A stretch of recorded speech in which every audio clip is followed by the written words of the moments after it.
Thomas Cruz sent $50. Comments lit you up because PPL think you backpedaled on race and nerve about moving past anger. What's her take on that sentiment? To me, it's LARPers wanting you to be something unrealistic, while they're taking a stance normies are more willing to consider openly. I think current way of using the opportunity. La La Land 10 tenths by the way Ryan Gosling is Sony. Yeah, you know, at the end of the day, when it comes to that, we can't always be trying to please the most aggrieved element.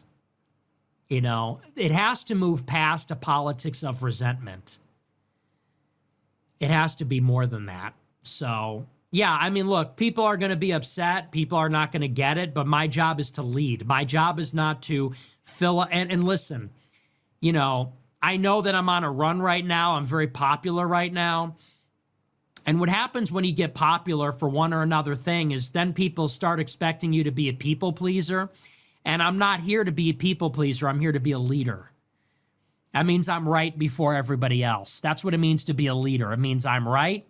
I'm right before everybody else. It means I see the whole vision. I am going to take you to the promised land. And you're not always going to get it. And you're not always going to like the way it sounds.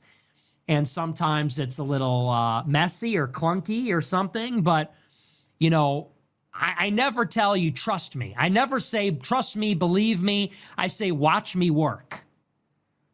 Have I ever said, no, guys, really, you need to trust me, and here's why.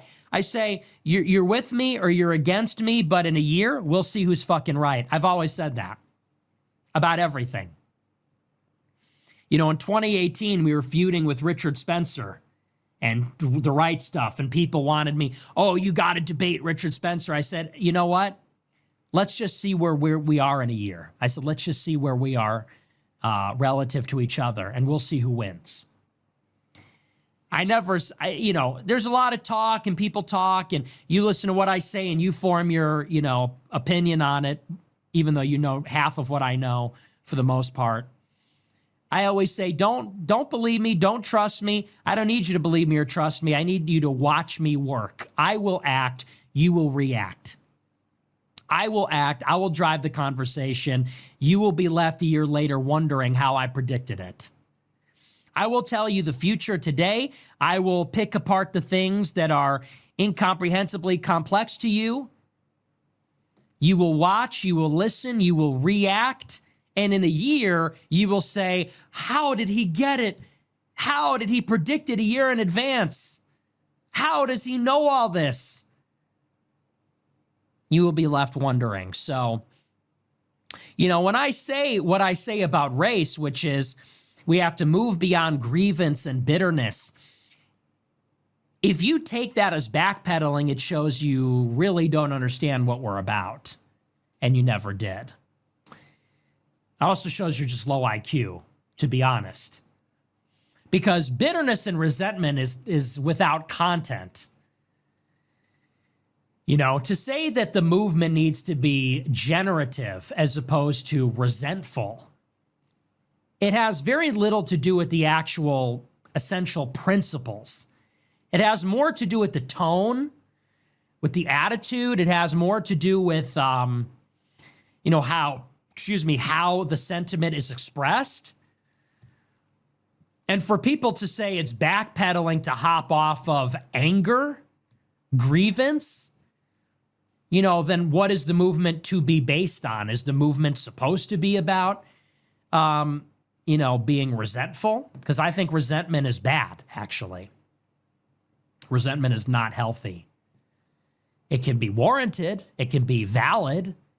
You have a right to feel resentful, but you don't have a right to be motivated by resentment. You don't have a right to harbor and feed resentment and to be animated by it exclusively or even mostly. So, you know, so to say that's a backpedal is just ignorant. You know, what people want to hear, people just always want fire and brimstone. What you got to understand about the mood of the country now is people, especially on the right wing, they want to be pandered to, and the shape that the pandering takes is always more extreme, always more ridiculous, always more, who's the most?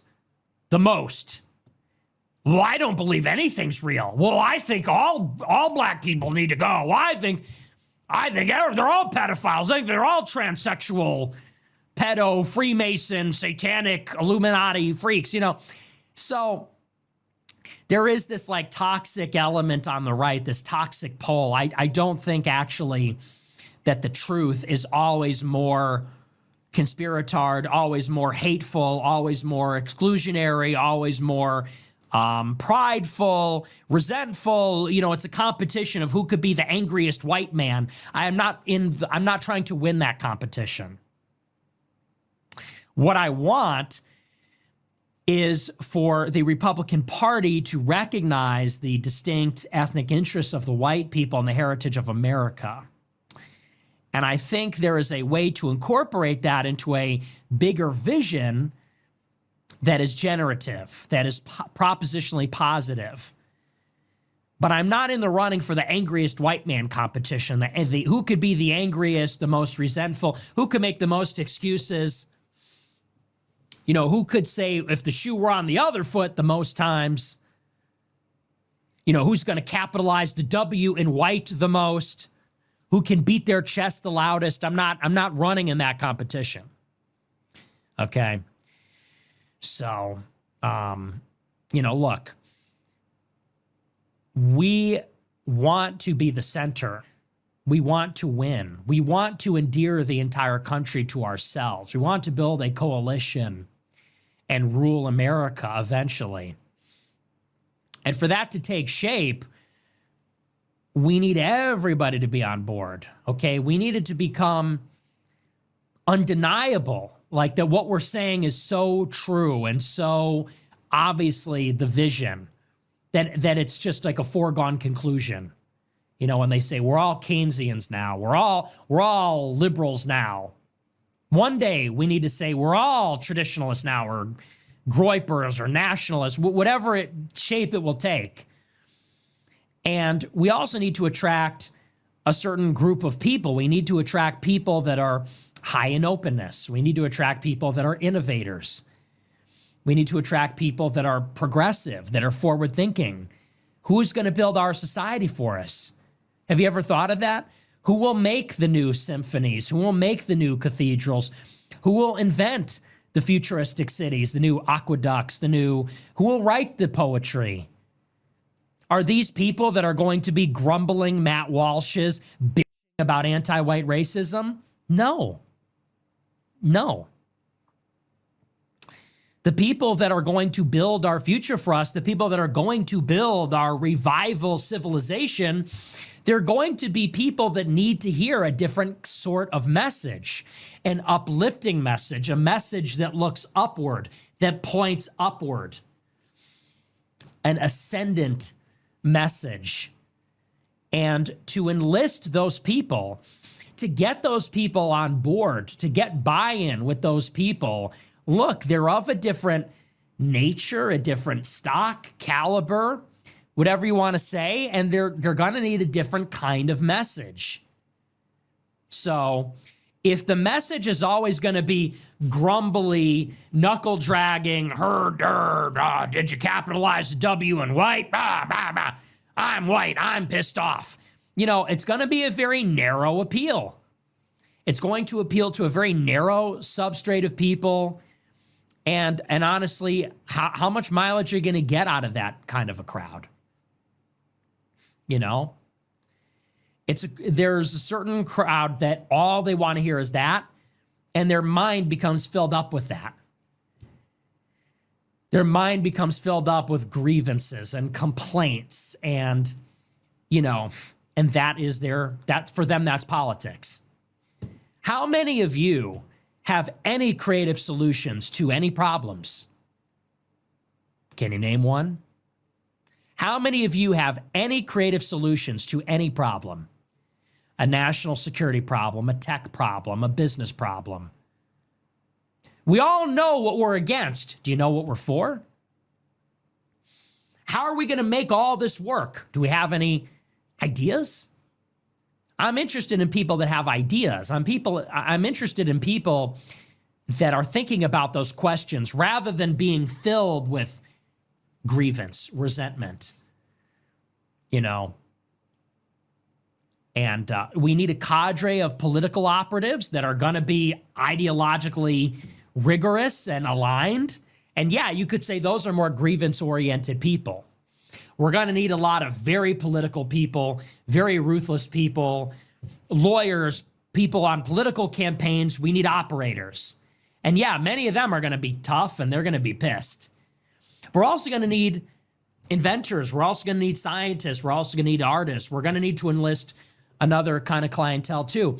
And to have a truly visionary leader, you need someone that can kind of have both. And by both, I don't mean like this and this.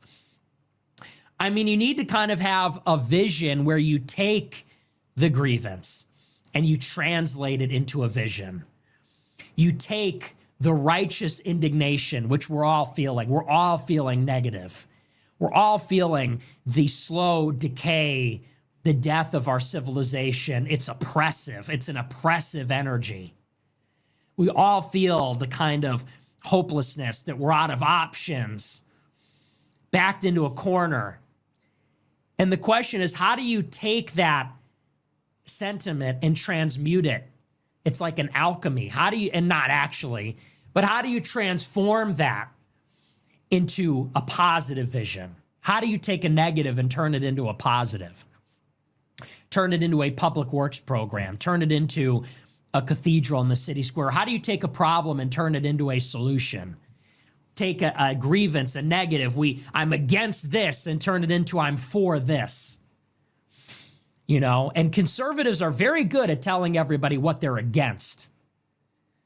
What are they for? You know, the conservatives have turned into, and look, this is tough love. You're not going to want to hear this. But we as a movement have turned into, just like the left, a politics based on resentment only. You see a lot of this on the right wing. What did Ted Kaczynski say, characterize the left wing? He said the left wing is a pathology. It is characterized by feelings of resentment. I feel like there's a phenomenon on the right that is this way too. I watch every Matt Walsh show. It's just resentment. Just resentment. Just chip on the shoulder, thinly veiled anger, impotent fantasies of violence. And, you know, what can you do with this? You know, there needs to be a leader that steps up and says, you know, what's actually a solution? How do we move forward? We can't turn back the clock. We can't undo what has been done. That doesn't mean we can't make changes, but this idea like we're all going to pretend like it's the 30s again.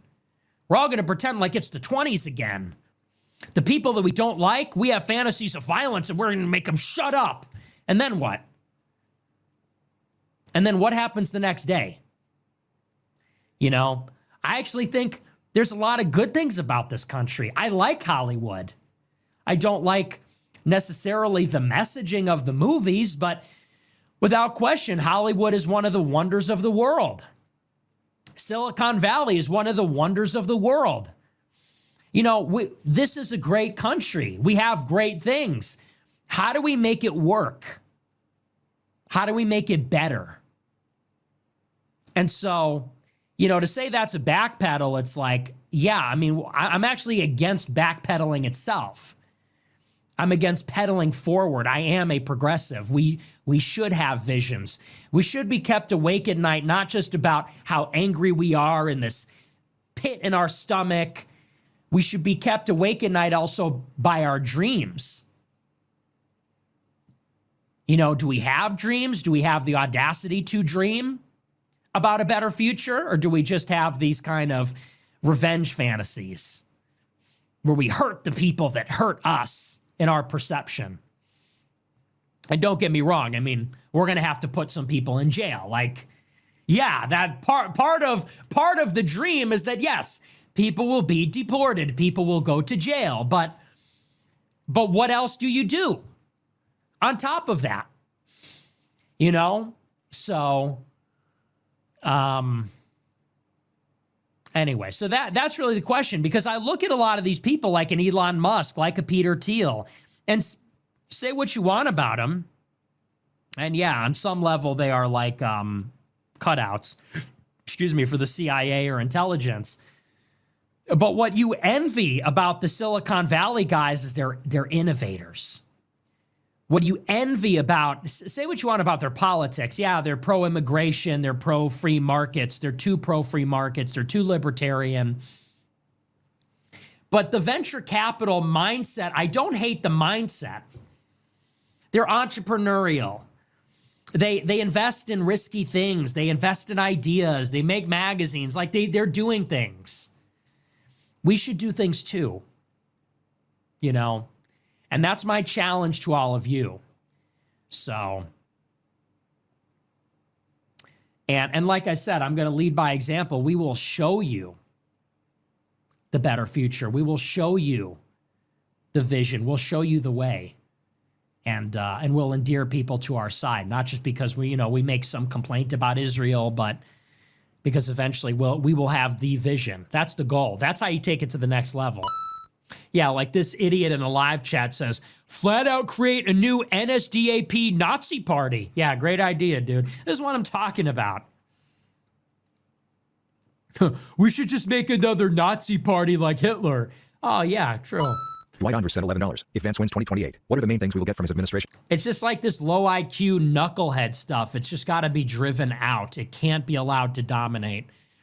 There must be a sustained effort at the very top to suppress that shit brutally and with discrimination, with prejudice. Okay? Because it's embarrassing. You know, you look at the Jews and say what you want about them, but they're venture capitalists. They learn the language. They learn AI. They learn autonomous systems. They learn nuclear energy.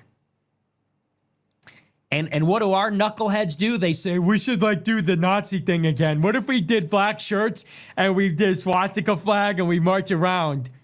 And you're like, look at my Nazis, dog. This is fucking pathetic. You know? We need architects. We need musicians. We need engineers. We need geniuses. I'm more interested in those, actually. We're back being Dark Groiper. It was fun on the generational run. I'm ready to be the villain again. It was fun being the hero. It was fun being, most likely to be president for a day. It's time to be the villain again. And I'm going to excoriate the audience.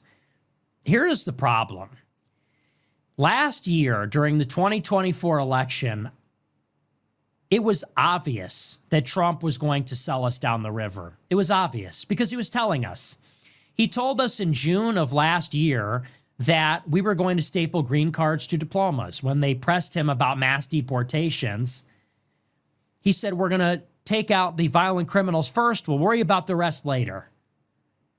Okay, the writing was on the wall. He picked a never-Trumper, J.D. Vance. The writing was on the wall. Silicon Valley, Wall Street, the Israel lobby, they all lined up behind him. It was obvious where this was going. And in spite of that, you all voted for him. I told you exactly what would happen. I said, we're going to go to war with Iran. I said, we are not getting mass deportations. I said, and we're going to empower the next generation of neocons like J.D. Vance. And you all told me, well, it's better than the Democrats. Well, it's the lesser two evils. We got to vote for Trump. It's going to be a golden age. And look what happened. Here we are. You voted. America decided. Trump became the president. And look at what has happened. Corporate tax cut. $12 billion for Israel. We're at war with Iran. We're at war with Yemen. Mass deportations have yet to materialize. They're deporting people criticizing Israel. They're going after immigrants that criticize Israel. Taking citizenship from people that criticize Israel. They held Harvard and Columbia and all the Ivy Leagues hostage because they're criticizing Israel too much. They brought TikTok back, but with pro-Israel censorship. It's endless. They can do all this for them, all this for Silicon Valley and the corporations in Israel. They can do nothing for us. Nothing for us. Have they banned seed oils? No. Have they banned pesticides? No. They've walked all that back. Have they done an infrastructure bill? No, and they're not going to. Have they made home ownership affordable? Have they made student debt manageable? No and no. Have they brought down inflation? No. Inflation's ticking back up. Prices are high. Housing is still expensive. Have they done the deportations? Absolutely not. They're actually carving out, saying we're going to let people stay if they're working on farms or in hotels or in hospitality or in restaurants or in construction. They can stay. They can get a special visa. They could get an H-1A visa. We're not going to deport them. Okay? So this bargain, it isn't working for us. They're getting everybody's information in the Palantir database. Palantir has gone up 100%. And now we're 3 years out from the next election, and Groypers start to say, fuck J.D. Vance. Maybe I'll vote for Newsom, just on account of he's a fat loser and this administration sucks. And what are people saying? Oh, geez, dude, but the Democrat is so bad, too. Geez, dude, but we can't. The Democrat's terrible, but the Democrat's liberal. But you're going to vote for Newsom? Nah, but Newsom's not it.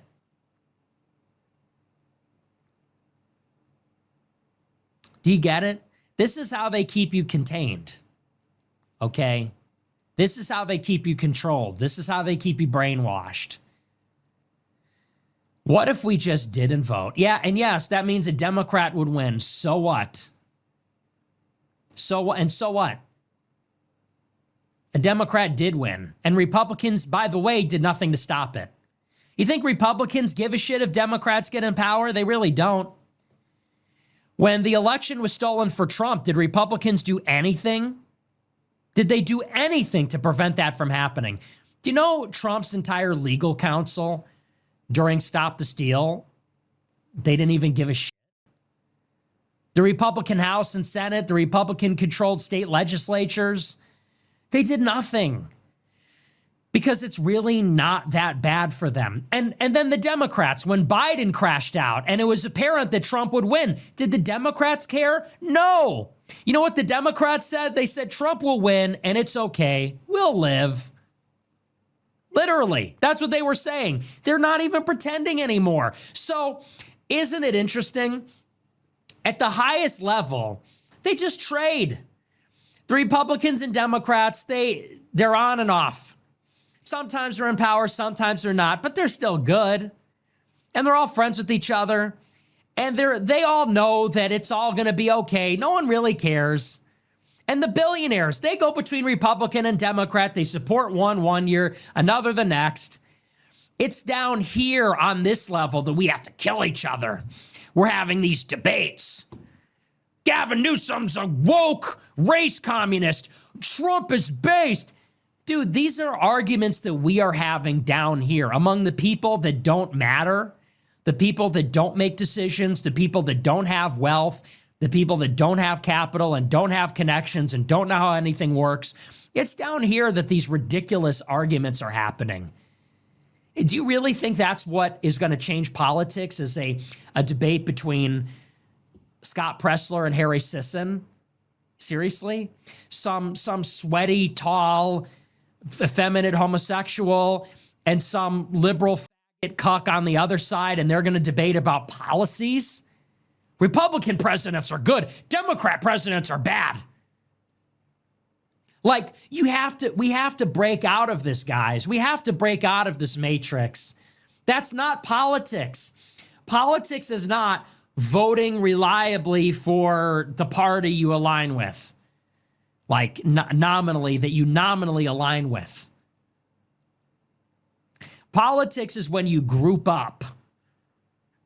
Politics is when you all get fucking pointy sticks and raise a flag. That's politics. Politics is when you all draw a fucking triangle on your head, or, you know, wear a red bandana or a fucking green tunic, and you say, we're all going to wear a blue tunic and we all are going to get sharp sticks and we're all going to get together. That's politics. And you do something. Now, when I say that, that's not a weird insinuation of violence. What I'm saying is, politics is not oh, I'm white, I'm conservative, I'm voting Republican. Politics is when a group of people get together and say, let's say for the sake of argument, let's say there's 1 million groypers. There was a poll that was conducted today. It said, I have a 6% approval rating in America. People say, that's funny. It's not that funny, because 6% of 300 million? What's 1/5? Or 1/20th, I should say. What's 1/20th of 300 million? It's a lot of people. And let's just use that for the sake of argument. What if all those people said, we're going to write in a protest candidate? 1 million people is enough to flip an election, a close election. 1 million people is enough to become a problem, especially if they're in one place. What if that 1 million people was dispersed across the swing states? What if 1% of those 1 million people showed up to canvass in Iowa, New Hampshire, and Nevada? And what if that 6% or that 1% of that 6%, what if they were acting in unison as a block? And what if they said, we won't vote unless, we will spoil it. We should be for Republicans because we're white, we're conservative. We will spoil it for Republicans unless. That's politics. Politics is not, oh, we vote for Republicans every year. That's like a sports team. That's like, I always root for the Bills. I always root for my Cubbies. No, politics is when you get together and use your power and say, this is us. These are our demands. That's what I've sought to do in every election for the past few cycles. And my goal is to get big enough that eventually we're going to be able to make a difference. And I think this is going to be the one. I think 2028 is going to be the one where we summon enough groypers that it will actually make a difference. And then it's a whole different ball game. Because I do this show and you can bitch about the issues. You could be on the show and you can say, I don't like what they're doing. I am outraged. No one cares. But when you summon 500 people to a state and they're all working as volunteers and you have donations coming in, you're putting them up in hotels and they do what you say and you do some new different thing and you say, we're a free agent. It's a totally different ball game. You wait and you watch and you'll see. But this is what they hate. Why do you think they freaked out so much? They hate the idea that the people know their power. They hate the idea that the people would break out of the matrix and say, Republican, Democrat, how about neither? I'm a free agent. Now, that by itself isn't powerful, but when the free agents get together and say, we're united behind one mission, one agenda, we can swing either way, we could go either way. That's the idea they don't like. As long as you vote Republican, they don't give a shit.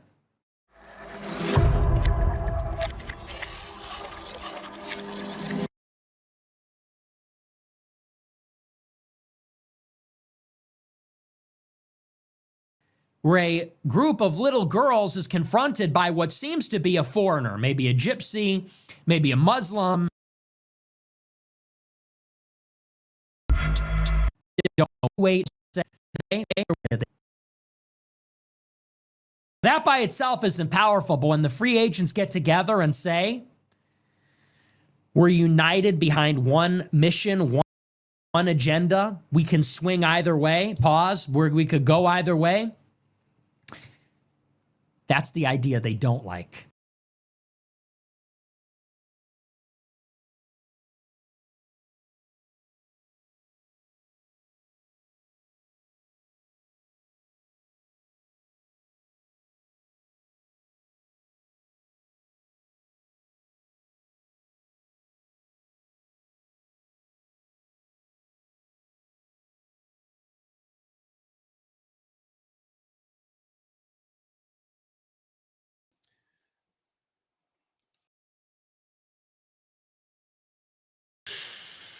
Let me get my notes together. Y'all know what we do. Another presidential speech. And matter of fact, I can't even limit it to saying a presidential speech. I feel like that takes the sincerity away from it and the weight of it. Nick Fuentes is different. Nick Fuentes is different. And I sit back and I don't know why I'm surprised. I don't know why I'm surprised that how he was presented to me, what people used to say about him is totally different than what he's actually saying. And the reason why I'm over here tripping as far as like, why was I surprised or why am I surprised? A part of me is because this is the exact, I feel like this is exactly what people say about me in my smaller circle, of course. It's always, oh, you have these opinions, you have this, you have that, because they always take certain things that make them uncomfortable, but then they don't allow themselves to process what is actually being said. What American could sit here and listen to what Nick Fuentes just said and disagree with it? And there'll be a whole lot of people that disagree with certain things in the comments, but they always, and they'll call him names and things. And I can't even say they'll disagree. They'll just say certain things negative in the comments without actually addressing which parts they disagree with. This is why I write down my notes. This is why I write down my notes. Like, what part of these things do we disagree with? Whether you're Democrat, whether you're Republican, the only people that would hate on this are the people that benefit from you being a slave to either the Democrat or Republican Party. Either the Democratic or Republican Party. Those are the only people that benefit from you embracing a message like what Nick Fuentes said. What was the takeaway that you got from it? Without even looking at my notes, what was my takeaway that I got from it? For one of the most important things that we can do in politics, something that I always say, this is not sports. You're not rooting for your favorite team. When you root for your favorite team, you immediately remove all the power that you have. Think about how we think about our favorite team, whether a Cowboys fan. Think about a Cowboys fan. It doesn't matter what their team does. It doesn't matter if Jerry Jones trades Micah. It doesn't matter what is done. Cowboys fans are Cowboys fans. They feel like every year they're the team to win the Super Bowl.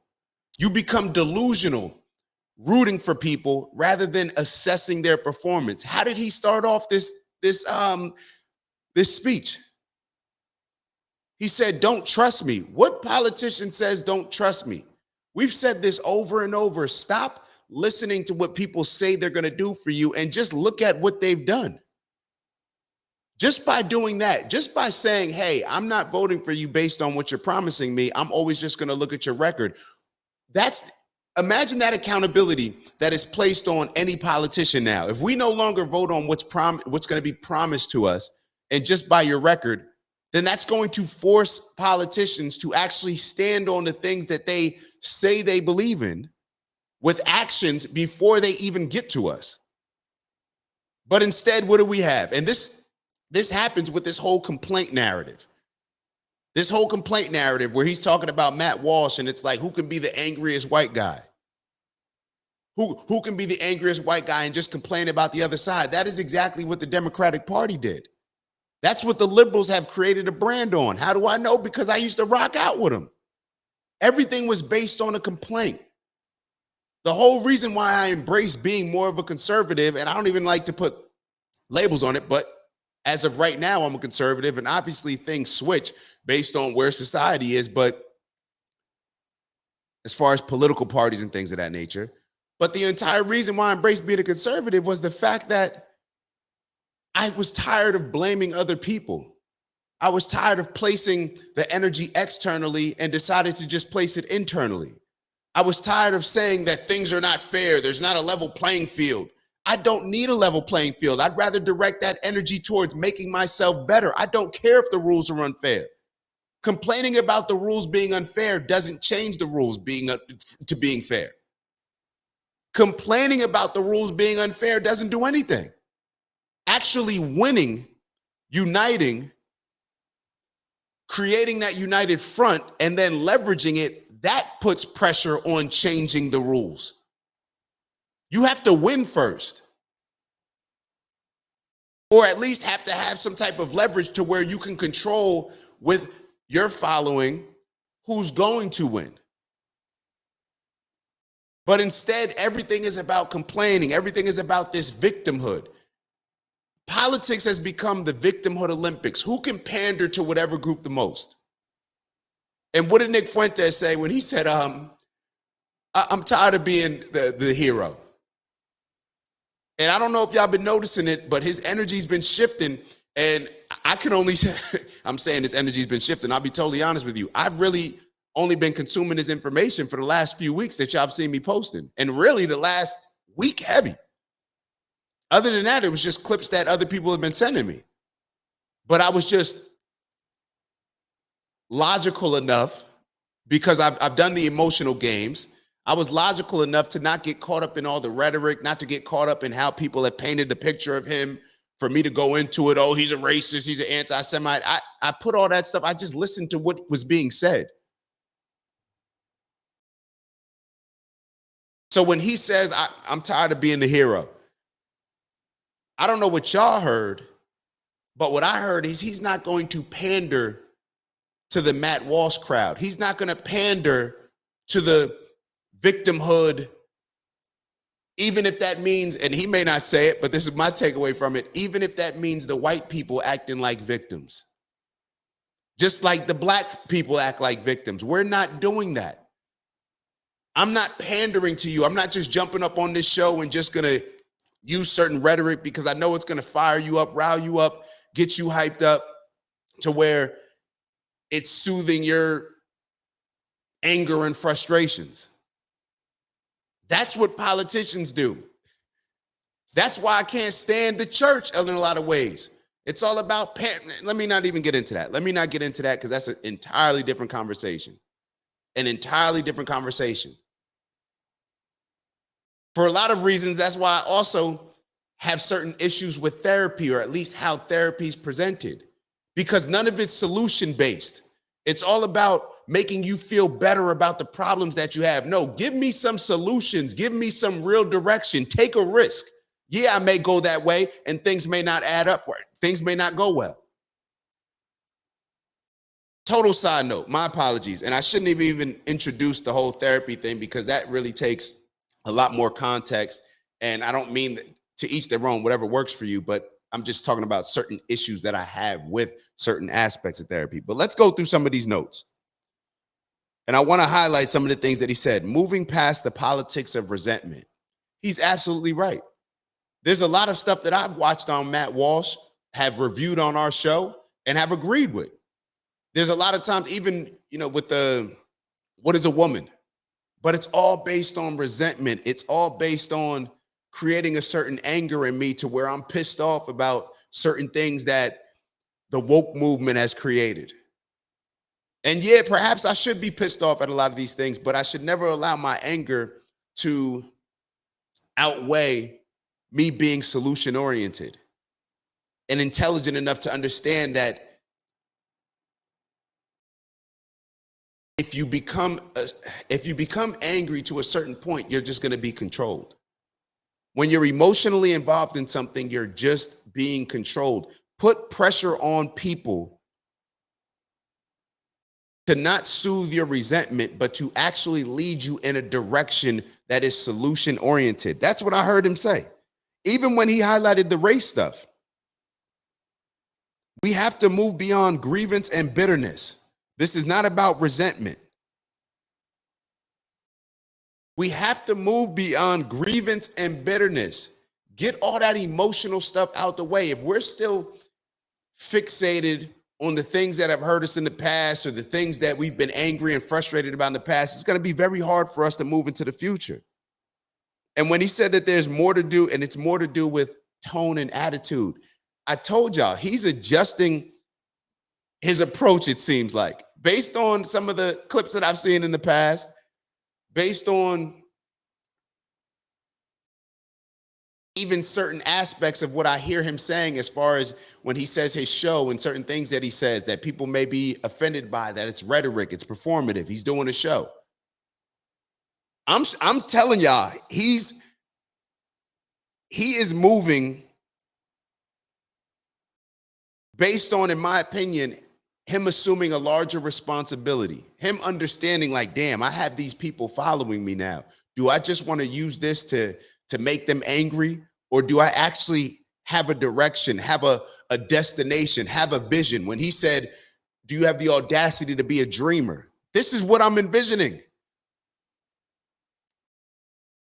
So when he directly says race and says we have to move beyond, what he's saying is, yo, I understand that I have a lot of groypers that I may have pissed off and I may have Matt Walshed to get to the mindset of, well, it's just these black people. It's just this, it's just that.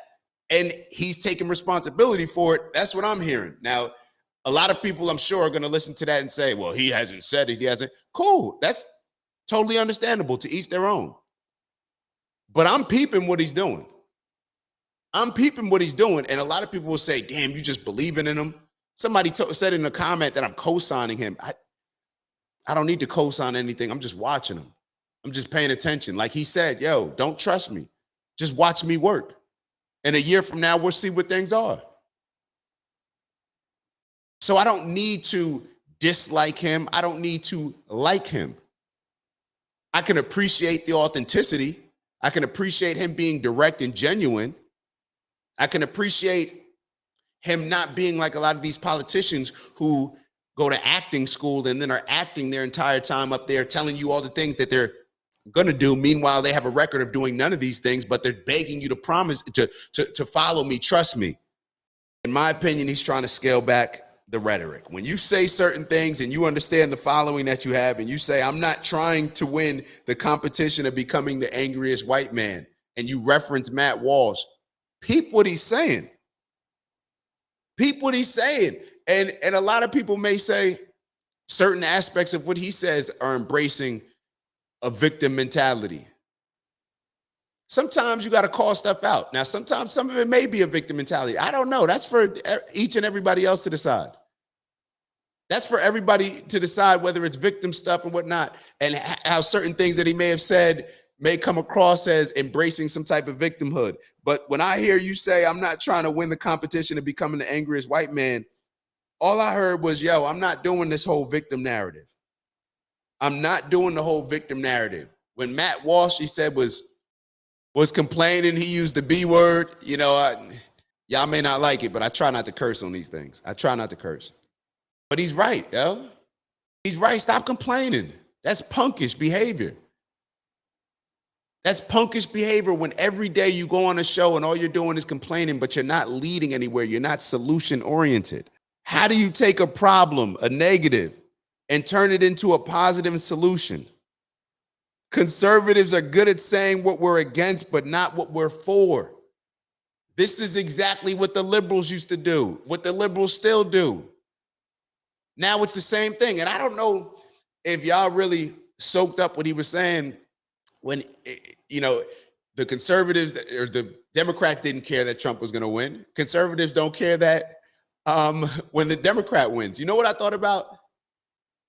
And maybe this isn't the best example, but because a lot of the liberal platforms, I guess they went too far when it comes to, you know, like the Joy Reids and a lot of these people's shows getting canceled who were real liberal leaning. I think some of the comedians. But it may be easier for a politician. If you're a Democratic politician, it may be easier for you to appeal to people when you don't win. Now, not to say Kamala Harris, but I'm talking about the rest of the Democratic Party.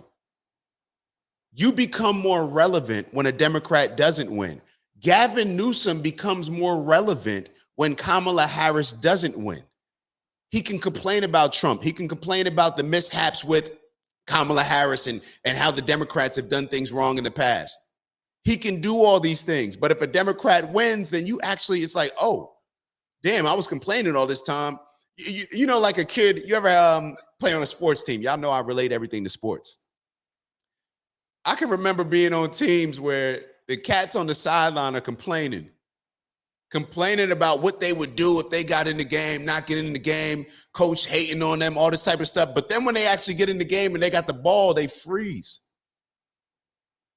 It's easy to complain on the sideline. It's easy to be the backup quarterback. But when you actually have to get in the game, then it's time to put up. It's time to do all those things that you said you were going to do. And what ends up happening? A lot of times the backup quarterback, they just want to get hyped up. They performing well in practice. They're doing well for the scout team. The rest of the team's hyping them up because maybe the starting quarterback, he's not doing well, so the team got him hyped up. But it's easy for the backup quarterback to perform well in practice when everything is relaxed, when nobody's flying at you, trying to kill you, all these things, right? But it's different when you're actually in the game. And the backup quarterback, it's almost like you'd rather be the quarterback where the rest of the team is thinking like, damn, if we only had such and such at quarterback, we'd be doing well. There's no pressure. But then when you're actually the quarterback, see, then somebody else is the backup. And then when you're not doing all those things that people thought that you would do, then they turn against you very quickly. So it's like a lot of these politicians, they'd almost rather be able to feed on the resentment of people, feed on the anger of people, right? Because if I'm a conservative and a Democrat wins, then I know my conservative followers are going to be upset. And if they're upset, it's easy for me to say, you know what? Damn, if only I was the one running. We can't have this woke culture. We can't have these things. Look at all the But then when Trump actually gets in office, it's like, oh, Trump, you got to actually do all these things, not just a couple of them. All this stuff you were talking about, deportations, now you're doing carve-outs. To please who? The business owners? Or are you really actually doing something to help the labor force? You don't want to deport people. Okay, we need people to work here. We need people to work there. I'm sorry, what made Americans too good to work a lot of these jobs? Have we become that entitled to where we can't work a lot of the jobs that immigrants are willing to work? Have we looked on the actual, when you look at the graph of annual household income, and it's white Americans and black Americans are at the bottom, but white Americans, y'all doing pretty mid yourselves. You see what I'm saying? But then we think we have this mindset that we're too good for certain jobs. We're too good to go into farming. We're too good to work at that restaurant. A lot of these things that we're too good at, they would teach us certain principles that would allow us to have and attain certain levels of success eventually, maybe not initially, but instead we just go for the college jobs that everybody's pushing us towards. And even now we see that a lot of the trades they're winning. So I don't want to go into that too much, but that was just some of my takeaway.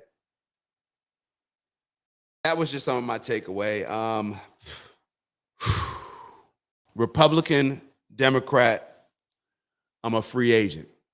They hate that. You want to be hated by both parties? You really want to be a villain? Don't sell yourself out to either party.